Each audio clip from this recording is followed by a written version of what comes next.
This week on Another Movie Podcast, we come back to talk about all things 2018. We review DC's fishiest addition to their roster. And we give you our best and worst films of 2018. Yes. Trust me, there's a few. There's quite a few. It was a lot.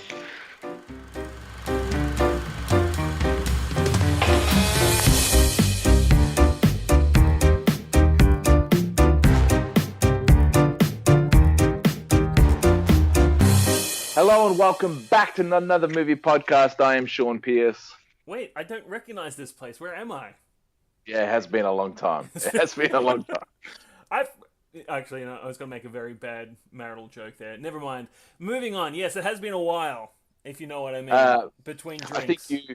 I think you summed it up perfectly yesterday, that life gets in the way of podcasting. So we've both had a busy end to the year. Yeah. You more so, with you got your young son in your life now, so that would have changed things up a bit. If I knew that it was going to take away from the podcast, I wouldn't have done it. Or I would have just left. Like, why? I would make sure that I keep this episode for when your son's older. Like, Daddy, why don't you love me? I'm going to play it to him every birthday. And just like over the years, slowly see he realizes it's not a joke. You ruined my podcast life. That should be the new podcast about how much our children ruin our lives. This is true. Yeah. Well, I hope you had a great Christmas period. Yeah, I did actually. I had the parents down from interstate. And yeah, it was just a lot of fun. Good to see them again. But again, very busy. I did watch a lot of terrible movies, though. We'll talk about that. Mine was hectic. Like my Christmas period went for like 6 days straight. I'm surprised my kids weren't at each other's throat by the end of it. Oh, really? What, just visiting around? Yeah, we had, like, because we've got such a big family, and then, like, we see a certain part of the family one day, then another part of the family another day, and then you see the same people over the next 3 days, and yeah, it was just bonkers. But hopefully not as jam-packed next year when we get into it. Exactly. Just have a chill year. Yes. But one thing that did happen on Boxing Day, and that was the release of DC's Aquaman, which will give a quick overhaul now, and then we might have a more detailed discussion later on. Now, we all know for the last 2 years you've been a hater of DC. It doesn't matter what they put out, you constantly shit on it. So tell us what you thought of Aquaman. I kind of liked it. What? No, I know. And I'm just going to clarify here for the listeners. I'm not a DC. I'm a DC realist. I didn't mind Wonder Woman. I thought that had some good aspects.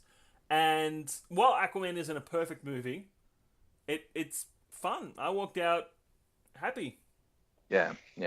Look, this movie was so fucking long. Like, They could have cut at least half an hour to 40 minutes of this film, and I think it would have been so much better. I enjoyed it, but I didn't love it all the same.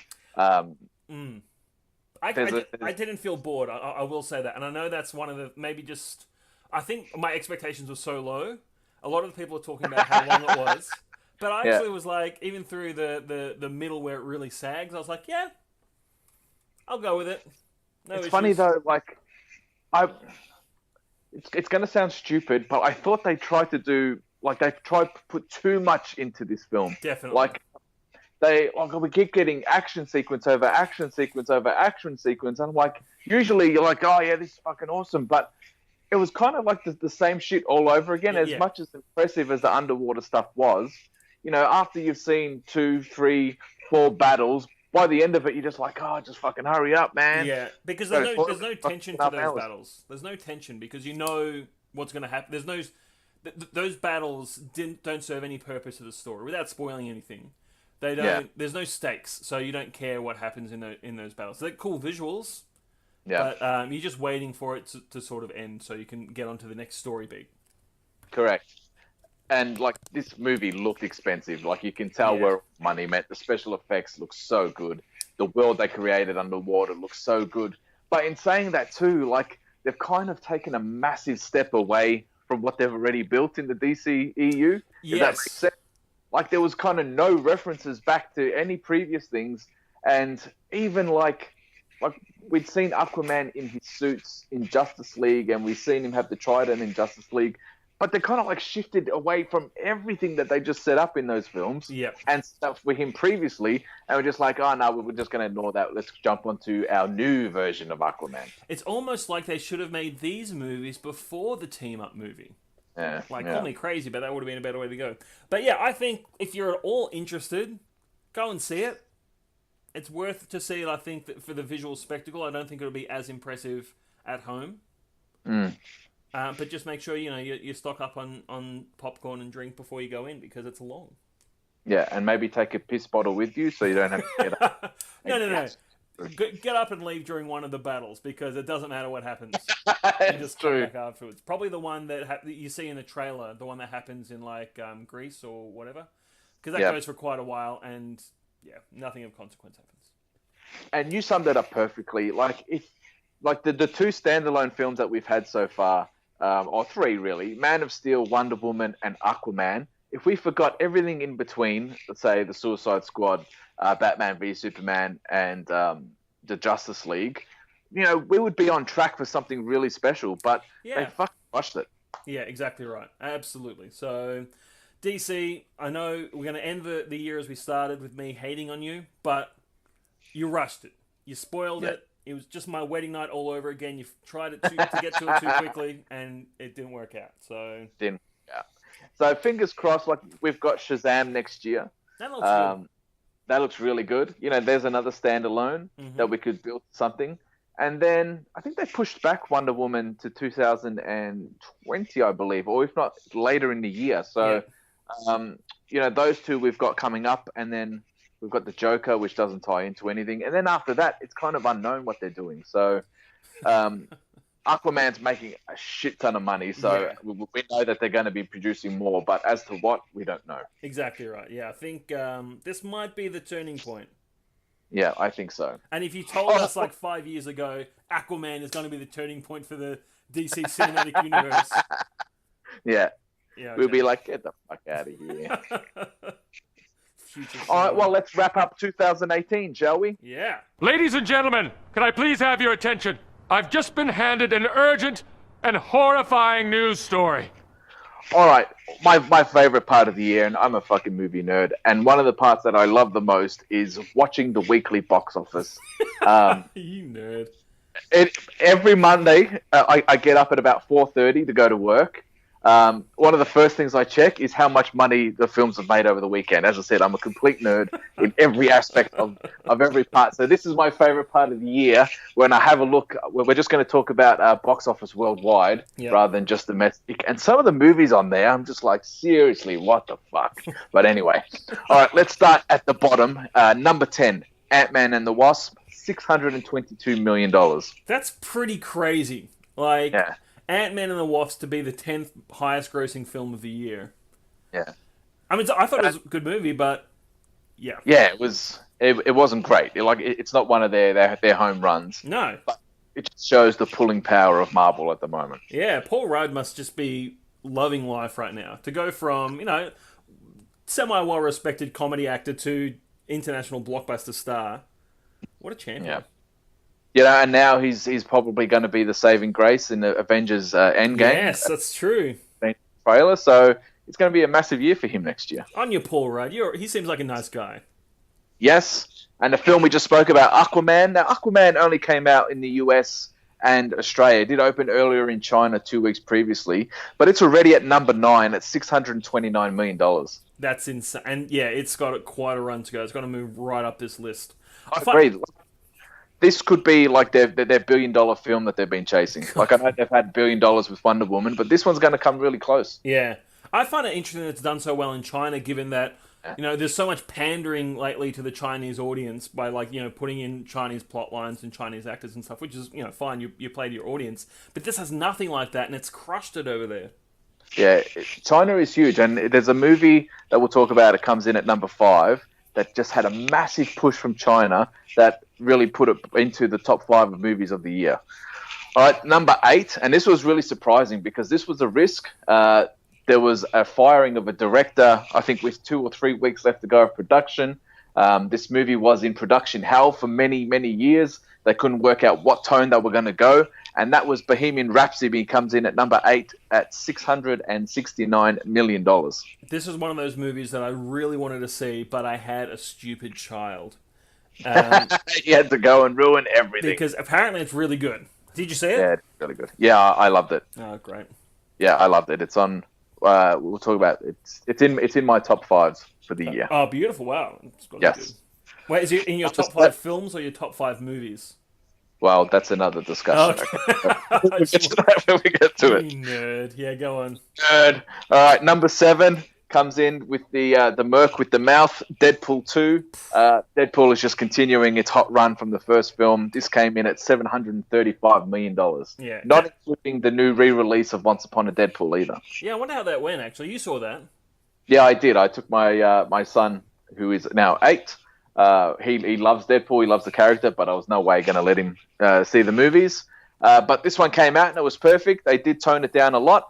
There was still some things in there I'm just like, oh, maybe you shouldn't be hearing that. But he didn't question them later on. But he enjoyed the films and he got to see his favorite superhero on the big screen. Can I ask how it's his favorite superhero, the fact that he hasn't seen any of the movies?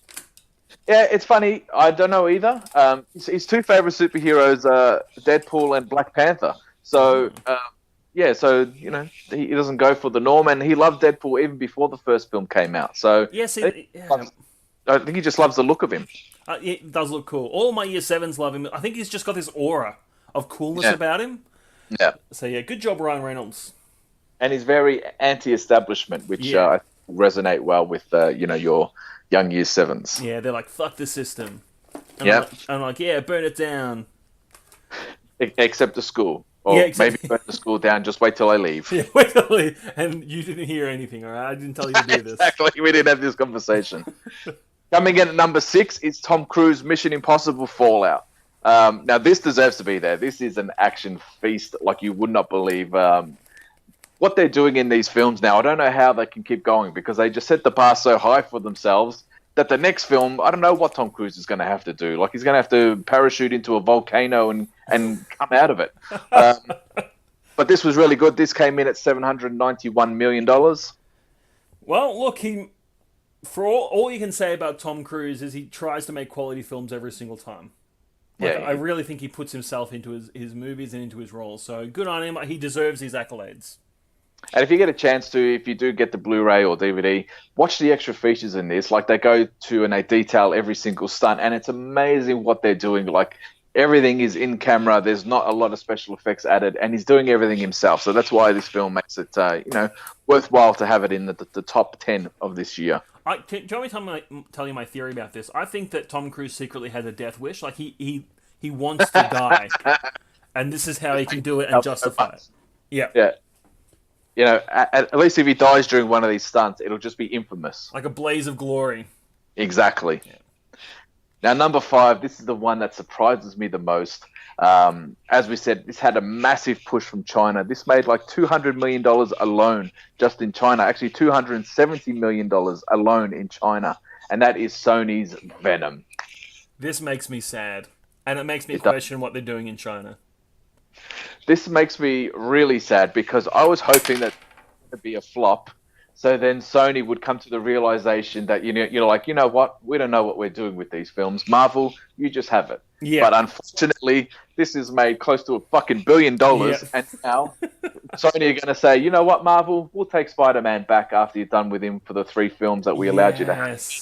And we'll just put him in our own universe now. That's going to be so sad. Don't do it. It's going to be really disappointing. Yeah. I eventually watched the film, and I didn't like it at all. This one just scraped out of my worst films of the year.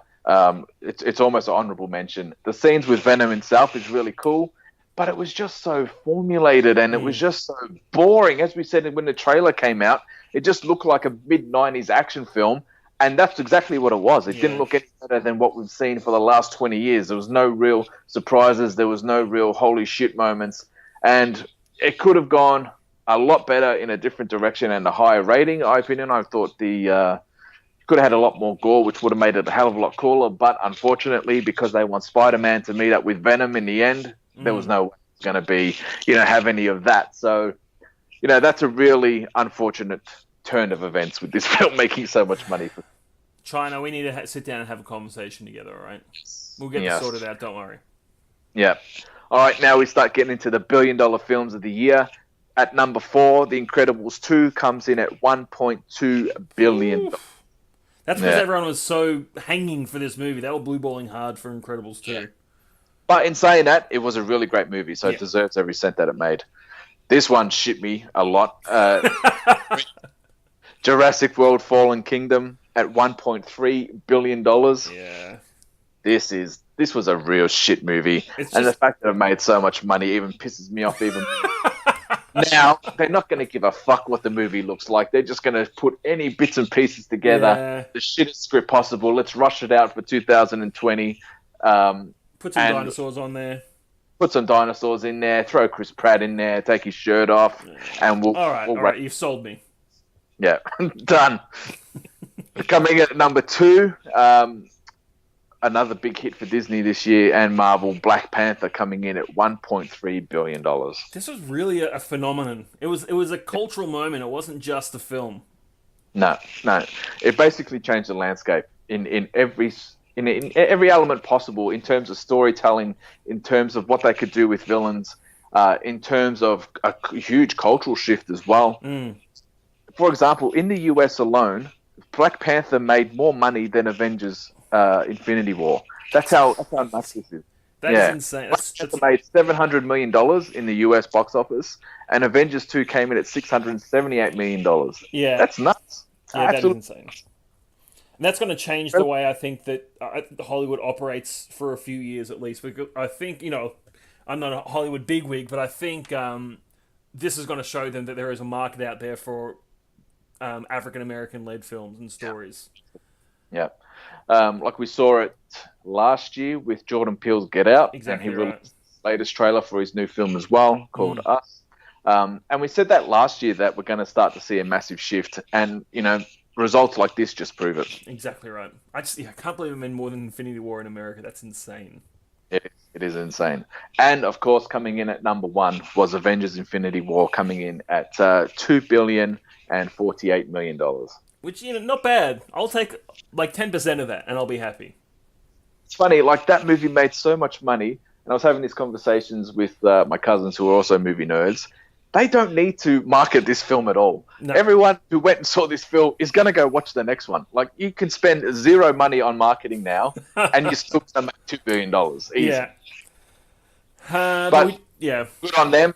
The movie was fantastic. And it gave us that hook for the next one. So that's going to be that moment when I'm I remember my brother telling me with his kids, he sits down to watch Star Wars with them, and when Vader comes out with his revelation, he watches to see the look on their face.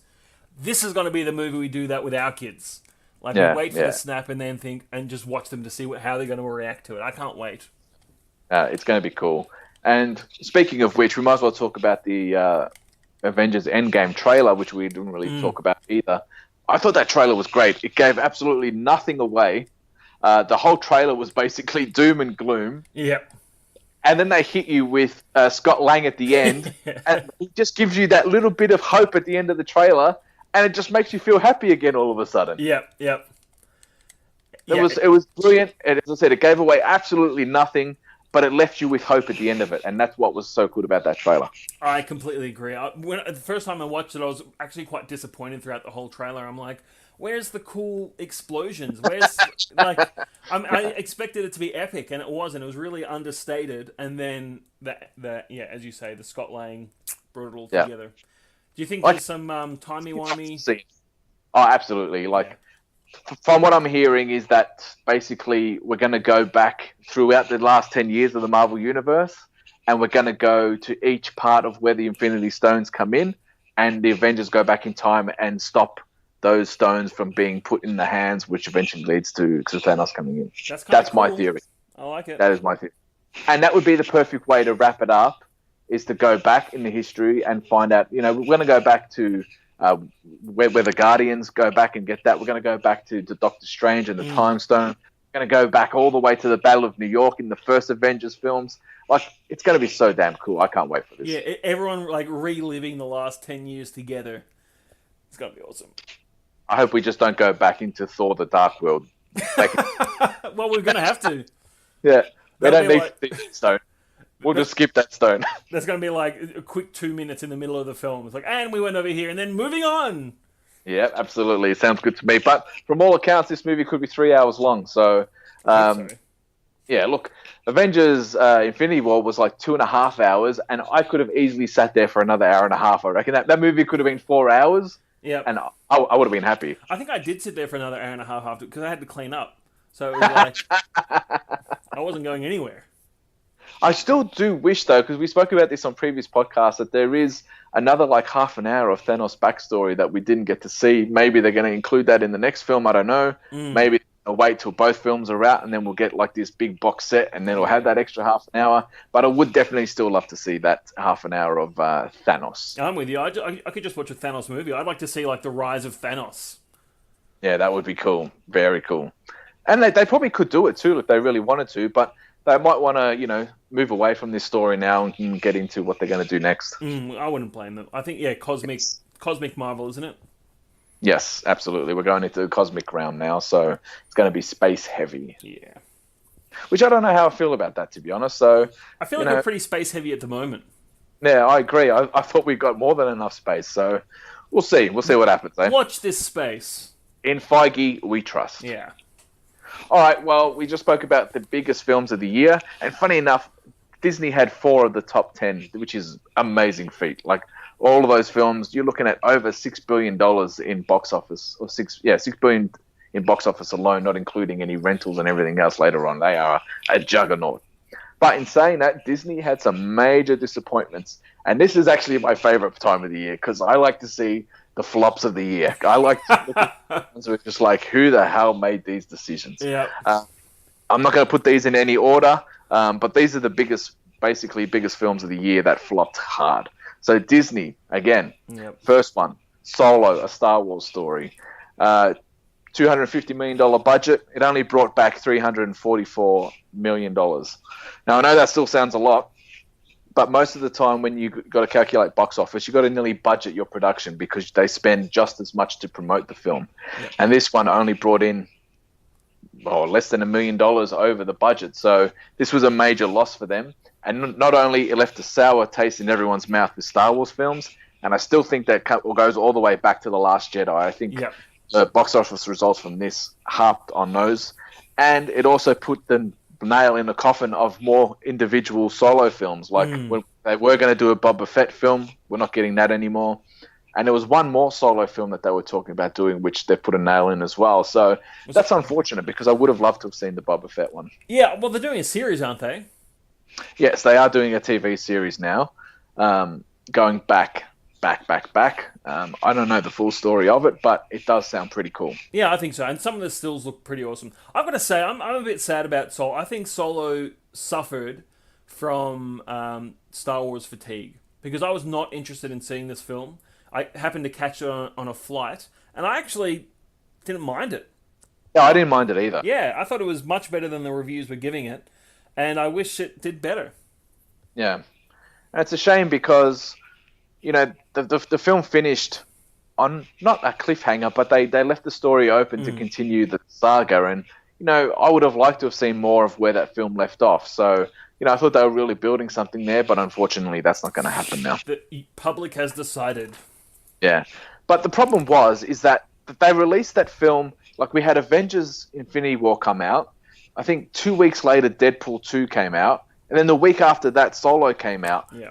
And it's the same thing that happened later this year as well, which I'll speak about. They just tried to cram too much at the one time. I know they want to try and cash in on the summer box office, but at least give some breathing room. Not everyone's got cash to spend on going to the movies every week. Exactly right. Everyone's going to save themselves. And who would have thought that a Star Wars film would flop? Yeah, they should, if they should have led with Solo. Yeah, and finished with Avengers. Yeah. Yeah, but oh well. Lessons learnt. Another Disney film, which I was surprised actually because it's got Oprah Winfrey at the front. She has a massive following, and it was a film called A Wrinkle in Time. Now, if you haven't heard about it, it's because it fucking didn't last long at all. Basically, came and went. It had a production budget of $130 million and only brought in $132 million in the box office. Yeah, that's brutal. Yeah, that's a